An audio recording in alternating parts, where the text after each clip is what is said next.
how to get Duolingo family plan. Hey everybody, welcome back to our channel. In this video we're going to learn how we can get Duolingo family plan, so make sure to watch the video till the end.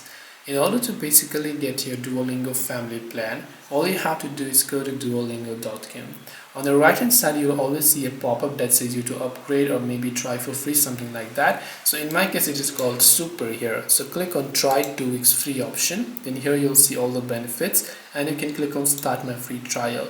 And here you can see we'll remind you 2 days before your trial ends, so you can click on start free trial. Now right here you have the individual plan for $2 a month, but you can also see family plan over here for $3 a month. So by default here in the family plan you can add up to 6 members, and once you've done that, click on start my free trial option.